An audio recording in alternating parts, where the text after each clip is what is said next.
Você tem que partir do princípio de uma reforma tributária que tenha base de justiça social e que busque a simplificação, a modernização, a desoneração.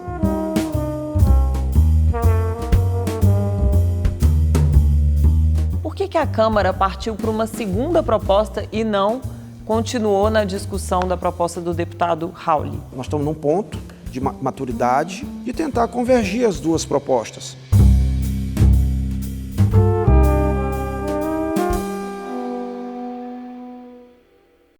Senador Roberto Rocha, nós estamos em tempos de discussão de grandes reformas estruturais. O senhor considera que a reforma tributária é a mais importante? Ela é muito importante. Diria que a reforma da Previdência, ela tem um olhar mais para dentro. Ela tem um objetivo mais interno do ponto de vista dos governos. Ela foca muito na despesa. Ela tem o objetivo de estancar uma hemorragia grande. E a reforma tributária tem um olhar mais para fora, foca muito na receita. Então, nós precisamos ter as duas reformas, a reforma da Previdência, a reforma tributária, entre outras, como a administrativa e outras, para poder fazer o país realmente melhorar o seu ambiente de negócios, voltar a crescer economicamente e gerar emprego para as pessoas. Esse tema é bem controverso, é difícil de chegar a um consenso em torno da reforma tributária. Por que o senhor pegou a relatoria de uma proposta tão polêmica? Eu sempre gostei de grandes desafios. E esse tema da reforma tributária, ele é desafiante porque tem que convergir 4 grandes interesses. Governo federal, governos estaduais, governos municipais e o privado. No privado, você tem indústria, comércio, serviços, cooperativas, servidores, sindicatos, etc, etc, etc. Então, não é realmente uma tarefa fácil. Por isso, o senhor está dizendo aí governos estaduais, mas cada governo estadual, às vezes, é um ente diferente que quer uma coisa completamente diferente na discussão. Os governos estaduais têm o maior imposto do Brasil, que é o ICMS. E que, verdadeiramente, está demonstrado, não tem nenhuma vocação para incentivo fiscal. Ajudou a quebrar muitos estados. E nós vamos mudar isso. Nós vamos modificar isso. Por isso que todas as duas propostas que tramitam no Congresso, para falar das duas mais destacadas, todas as duas têm a mesma arquitetura, diria, tem o mesmo chassi. O que muda é a carroceria. Então a gente tenta, nós estamos num ponto de maturidade política, legislativa, de tentar convergir as duas propostas. Quem sabe numa comissão mista, para poder apresentar ao Congresso Nacional, não de uma vez só, porque não pode, emenda constitucional tem um rito próprio, tanto da Câmara quanto do Senado, mas tentar convergir o texto para poder avançar mais rápido.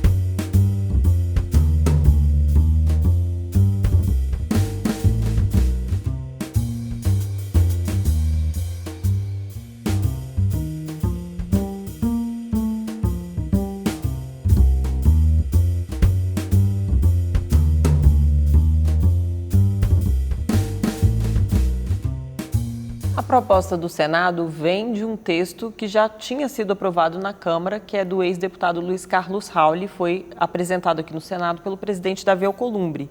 A Câmara, agora, este ano de 2019, resolveu adotar uma outra proposta apresentada pelo deputado Baleia Rossi e que é baseada na proposta do economista Bernard Api.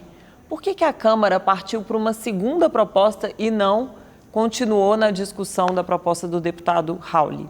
Pois é, olha, quem tem 2 ou 3 termina que não tem nenhuma.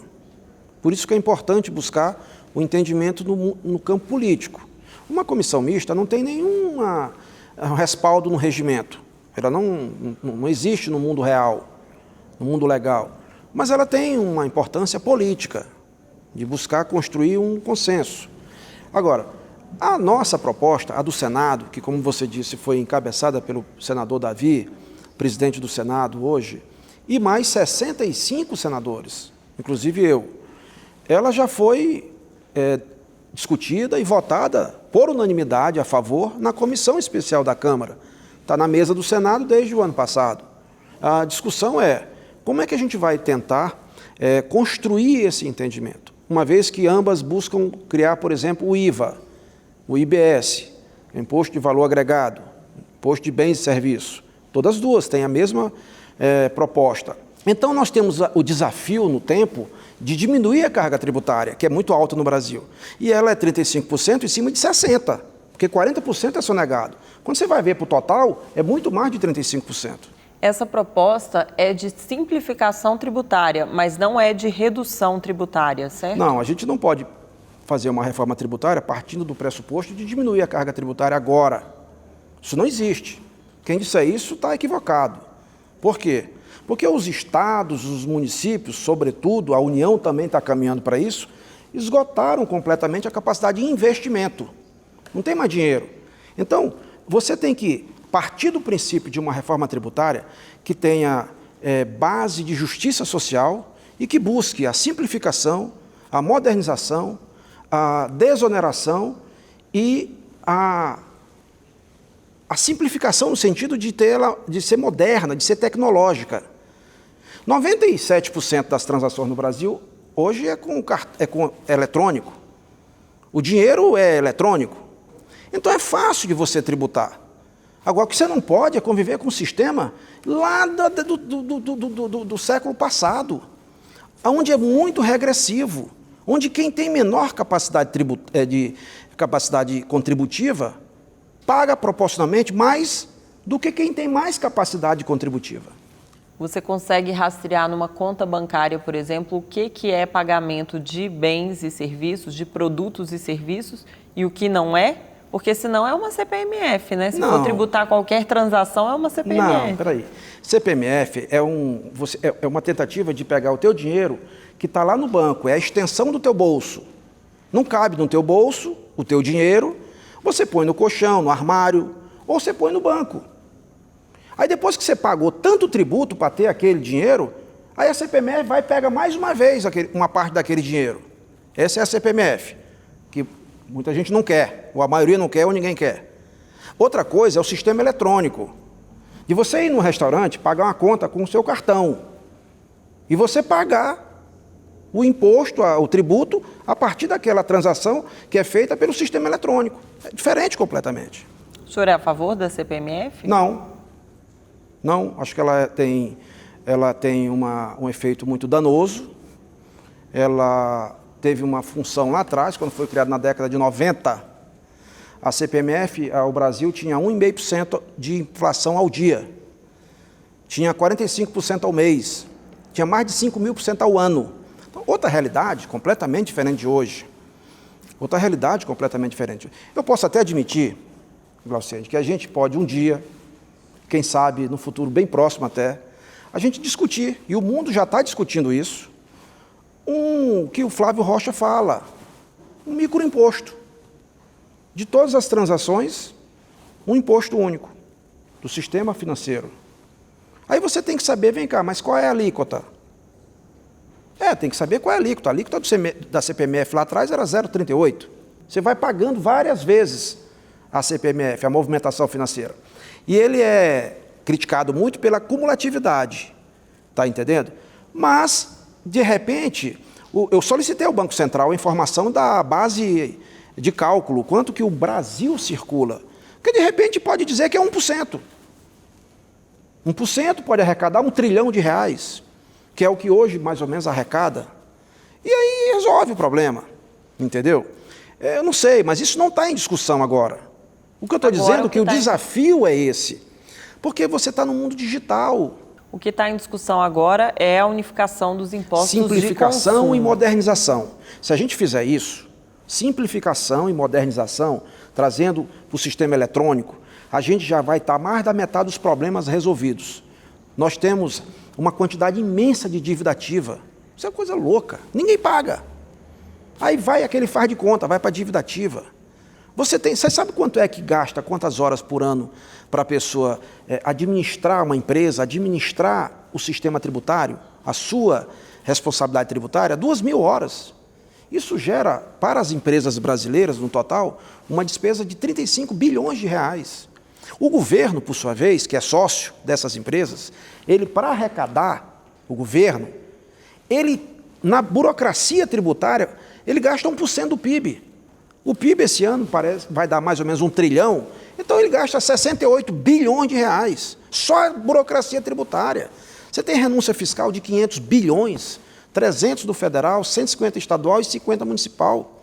Ou seja, contencioso, sonegação, corrupção nem se fala porque não tem como calcular. A base de consumo, você tem 3 bases para arrecadar no mundo. É consumo, propriedade e renda. Nos Estados Unidos, a maioria é na renda.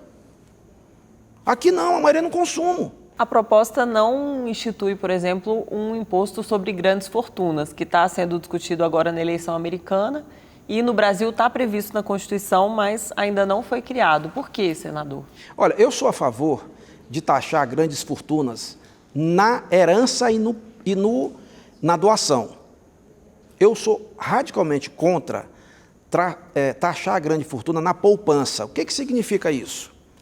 Então você primeiro tem que definir o que é grande fortuna, né? Qual é o recorte? Tem gente que pode achar que 1 milhão é uma fortuna, mas 1 milhão é um apartamento, talvez, de 2 quartos, aqui em Brasília, no plano piloto. Então, vejam, depois de definir o seguinte, se você tem um patrimônio que você acumulou ao longo da sua vida, você pagou muitos impostos por isso no Brasil. Então, aquilo tem uma poupança.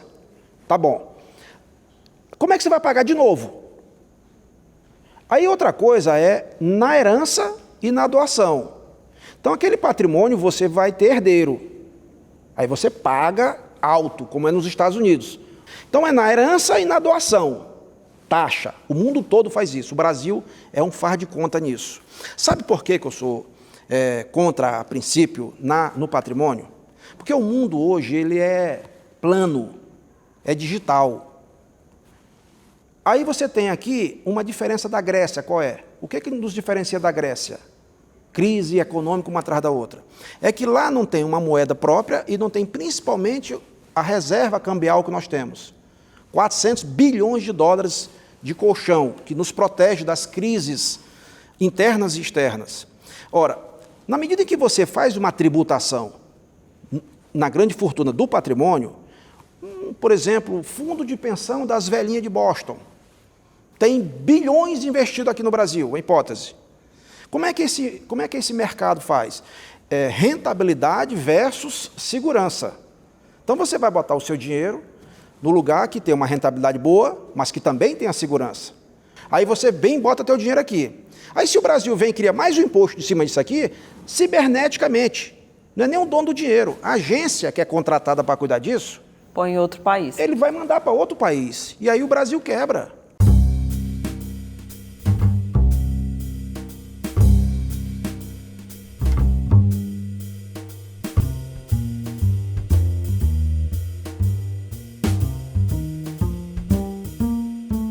No caso da unificação dos impostos de consumo, a proposta original propunha a unificação de 9 impostos. O senhor está dividindo essa unificação para deixar uma parte, os impostos da União unificados e estados e municípios unificados, dando com isso autonomia aos estados e municípios. Por quê, senador? Tem gente que fez proposta de reforma tributária, como o próprio Raul e o API, que alegam que os estados e municípios não podem ter essa autonomia senão começa a guerra fiscal. Bom, a nossa proposta do Senado, ela não autoriza os estados e municípios a criar alíquotas diferenciadas. Nós temos uma alíquota. A gente cria exceções para alguns produtos e serviços. Por exemplo, define lá o IVA. Quanto é o IVA? X%, 19%, 20%, 21%. A Câmara aglutina, simplifica em 5 impostos. Por isso que eles falam de uma carga tributária menor do que a nossa. Claro, porque são 5, o nosso eram 9. Só que eu criei o IVA dual no nosso relatório. Então você pega o ICMS mais o ISS, que é do IVA dos estados e municípios, obedecendo a mesma carga tributária atualmente. que é 65%, estados e municípios, e 35% para a União, com os outros impostos da base de consumo. Então, veja, nós não podemos permitir que estados e municípios continuem criando alíquotas, porque continua a guerra fiscal, e que leva a essa quebradeira toda. Não pode, entendeu? Eu acho que isso é a diferença básica da proposta do Senado para a proposta da Câmara. A gente estabelece exceções, estabelece, mas a gente estabelece exceções, por exemplo, criando um imposto seletivo, porque você tem externalidades negativas, no caso do tabaco e da bebida alcoólica. Aí você tem a possibilidade de ter um imposto maior, não com efeito arrecadatório, mas com efeito regulatório. E ele tem o efeito de inibir o consumo. Mas a gente também propõe exceção para comida, remédio. Você imagina, o Brasil é 33% a 35% de imposto, comida e remédio, enquanto no mundo é 3% a 5%. Isso não dá uma brecha para ir colocando outros produtos, não? Mas claro que não, a gente está falando da Constituição. Nós estamos falando de uma PEC. E lá na PEC está sendo proposto escrever isso. E o cidadão acha que não paga imposto, esse cidadão mais humilde, mais pobre. Eles acham que imposto é o que tem declaração, que tem carnê, é o imposto direto. Por exemplo, IPTU, IPVA, imposto de renda. Ora, se você diminui ou aumenta o IPVA, ele está no carnê sabendo. Mas o ICMS ele não sabe, é imposto indireto. Isso é injusto com os mais pobres, principalmente. Isso é próprio dos países não democráticos. Por quê? Porque esconde a arrecadação, mascara a arrecadação. A proposta do Senado também abrange o imposto sobre propriedade e o imposto sobre renda. A da Câmara, não. O senhor acha que o Senado vai acabar abandonando essas mudanças em renda e propriedade para se aproximar da Câmara? Não. Você acha que é justo o cara poder tomar o carro do cara que não pagou IPVA? Ou tomar a moto que não pagou IPVA? Mas vem cá, você já viu falar alguém que tomou o avião, o helicóptero ou o iate de quem não paga o IPVA? Vem cá, mas IPVA é imposto veículo automotor. Eles também são veículos automotores. Mas eles não pagam. Mas não paga. Tá certo isso? Por que eu vou tirar? Não tem que tirar, ao contrário. Nós temos que colocar para pagar IPVA, iate, avião, helicóptero e mais. A nossa proposta, 100% do IPVA vai para as prefeituras. Quem tem que cuidar de placa de carro é o governo municipal, é onde está o cidadão.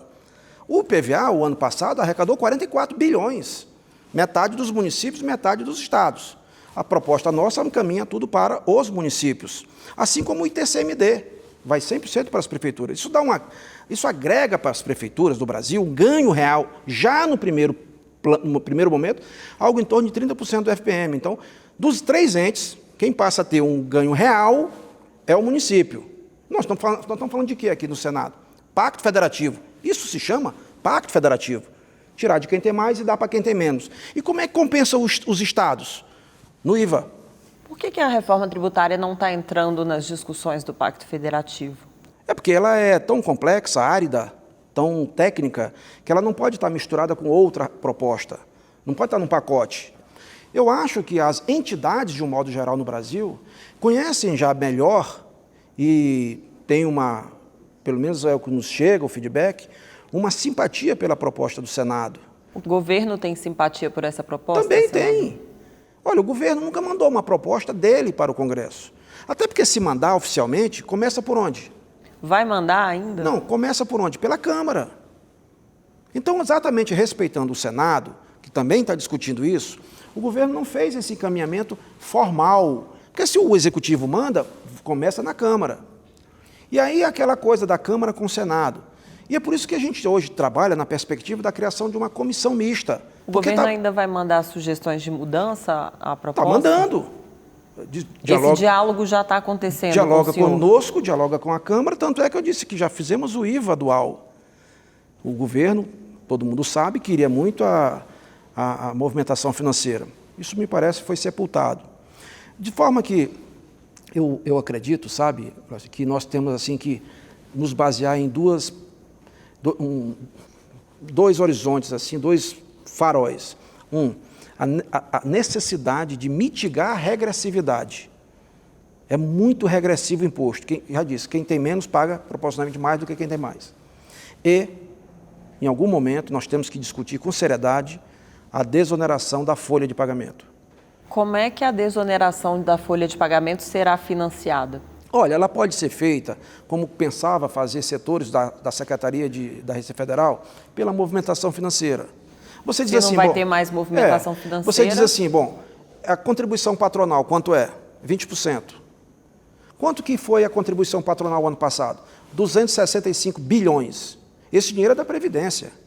Então você não pode simplesmente acabar com isso. Não tem cabimento isso. Você tem que buscar realocar. Tá bom, então dá para tirar de uma vez? Não, nem é correto. Então vamos, se for por hipótese, falar em 50% de desoneração da contribuição patronal, a gente está falando de baixar de 20 para 10. Então nós estamos falando de 265 para 130 bi. Ok, 130 bi. De onde é que vai tirar esse dinheiro?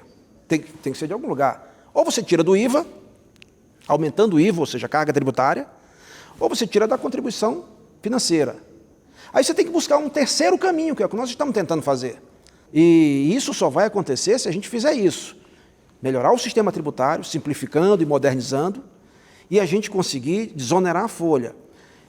E nesse aspecto, quem mais pode sentir é o setor de serviços. Porque ele tem um pouco elo na cadeia produtiva. Então o IVA não é tão importante para ele como é para a indústria ou para o comércio. E aí a gente está tentando estudar uma maneira, a consultoria do Senado, nosso gabinete, para dar um comando constitucional para a lei complementar, tratar da questão da desoneração da folha. Essa discussão ficou para 2020? Não, de jeito nenhum, tanto que estamos aqui discutindo. Essa discussão não para. Sabe por que não para? E é importante dizer. Você sabe quantas normas tributárias o Brasil editou e publicou da Constituição de 88 até hoje? Você tem noção? Acho que mais de 200 mil. 5 milhões e 400 mil normas. São 916 mil do governo federal, 1 milhão 480 dos governos estaduais, 3 milhões e 870 dos governos municipais. Eu estou falando de leis, medidas provisórias, emendas constitucionais, decretos, atos normativos, portarias, instruções normativas. Isso, cada lugar do Brasil, toda hora, cria uma norma tributária. Não há quem consiga sobreviver. Mas a perspectiva de votação é quando, senador? Bom, o Senado está maduro para votar. A nossa proposta desonera botijão de gás de 13 quilos. Tem centenas de emendas para o senhor analisar ainda, Nós estamos analisando, já analisamos muitas, vamos analisar todas. A gente desonera a tarifa social de energia elétrica, de telefonia social. A nossa proposta ela é humanizada, entende? Ela está olhando o cidadão, está olhando a pessoa, o mais pobre. A gente está tentando legislar com os olhos dos que mais precisam. Pode ter certeza disso. E pelo Senado, se o Brasil fosse unicameral e fosse o Senado, a gente votava esse ano. Mas a gente está num país bicameral, Senado e Câmara. E entendendo a necessidade de compatibilizar as diferenças regionais e federativas, nós estamos tentando construir isso, um caminho para poder construir um texto.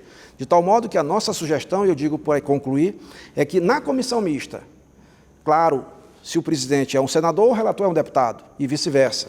A questão mais importante é a relatoria. E aí o senhor vai ser o relator ou o presidente? Não, eu não pretendo nem ser nenhum. Olha, eu não sou advogado, eu não sou economista, muito menos tributarista. Há 40 dias eu não sabia nada disso aqui.